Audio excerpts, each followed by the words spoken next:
Assalamualaikum warahmatullahi wabarakatuh. Ada banyak orang yang bertanya, apa yang dimaksud dengan syirik di dalam Islam? Kalau kita merujuk Al-Quranul Karim, kita akan menemukan kata syirik dengan segala bentuk derivasinya 168 kali, tersebar di 44 surat dari 114 surat. Itu sebagai bukti bahwa kata syirik memang seringkali dijelaskan, disebutkan di dalam Quran. Pertanyaannya, apakah kata syirik di dalam Quran menunjuk kepada sebuah komunitas tertentu atau tidak? Di dalam Quran, syirik biasanya menunjuk kepada komunitas masyarakat yang menyembah patung, musyrikatul Arab, yaitu orang-orang yang menyembah patung dan mengingkari adanya Tuhan. Dan dosa syirik ini dipandang sebagai dosa yang paling besar di dalam Islam. Allah berfirman di dalam Al-Quran, Innallaha la yaghfiru an yushraka bihi wa yaghfiru ma duna dzalika liman yasha. Allah akan mengampuni segala dosa kecuali dosa syirik.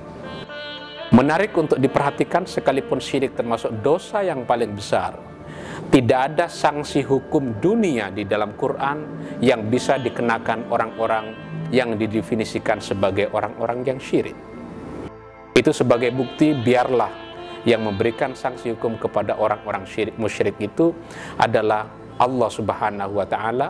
Manusia tidak perlu ikut campur untuk memvonis, memberikan keputusan hukum terhadap apa yang menjadi keyakinan orang-orang musyrik itu. Tapi pertanyaannya, kenapa orang-orang musyrik diperangi?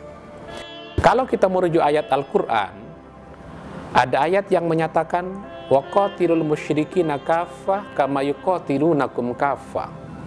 Perangilah orang-orang musyrik itu semuanya seperti mereka menyerangi kamu semuanya.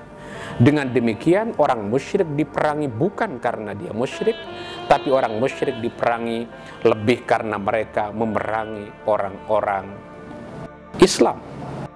Ibnul Arabi di dalam kitab Ahkamul Quran menyatakan, qatilul musyrikin alladzina yuharibunakum. Perangilah orang-orang musyrik yang telah memerangi kamu. Dengan demikian, orang musyrik sekiranya tidak memerangi kamu, maka tidak diperbolehkan untuk diperangi. Orang Islam tidak boleh memerangi orang-orang musyrik yang tidak memerangi orang Islam. Bahkan ada banyak ulama yang berkata, sekiranya orang-orang musyrik itu pasif saja, bahkan mereka hidup miskin dan memerlukan bantuan, maka tidak boleh orang Islam mengendalikan diri lalu tidak membantu orang-orang musyrik. Di dalam Quran disebutkan, laisa 'alaika hudahum walakinnallaha yahdi may yasha. Bukan kewajibanmu untuk memberikan petunjuk kepada orang-orang musyrik itu, walakinnallaha yahdi may yasha. Tapi Allah akan memberikan hidayahnya kepada orang yang dia kehendaki. Ayat ini dilanjutkan, wa ma tunfiqu min khairin fali anfusikum wa ma tunfiquna illa ibtigha'a wajhillah wa ma tunfiqu yuwaffa ilaikum. Ayat ini menyatakan tentang bolehnya memberikan nafkah kepada orang-orang musyrik. Bahkan Abu Hanifah memperbolehkan orang Islam untuk memberikan zakat fitrah kepada orang-orang musyrik yang sangat miskin, yang tidak punya, yang papa. Ayat ini dikisahkan oleh para mufassir disebabkan karena ada sebuah kisah, ada sebuah cerita. Rasulullah SAW dikisahkan pernah menerima banyak sekali hadiah dari masyarakat.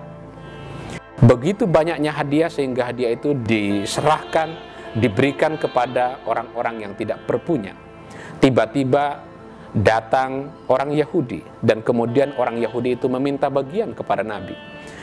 Lalu Nabi tidak memberikannya karena dia adalah orang Yahudi. Apa yang terjadi?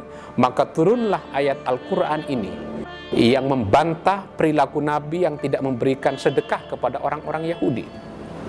Ayat ini menegaskan bahwa sedekah kasih sayang tidak boleh diberikan dengan menunggu sehingga mereka beriman, sehingga mereka masuk Islam.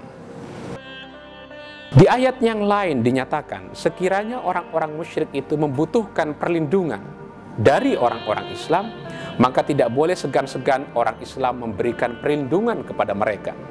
Ayatnya berbunyi, wa in ahadun minal musyrikin istajaraka fajirhu hatta yasma'a kalam Allah. Jika ada orang-orang musyrik meminta bantuan kepadamu, kamu harus memberikan bantuan kepada mereka hatta yasma' kalam Allah. Siapa tahu dengan cara itu dia bisa mendengarkan kebenaran yang dibawa oleh Nabi Muhammad di dalam Al-Qur'anul Karim.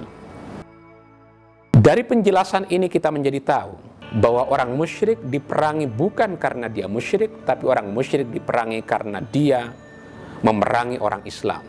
Yang kedua yang ingin saya katakan, tidak boleh karena dia orang musyrik padahal dia orang miskin lalu kita tidak membantu mereka.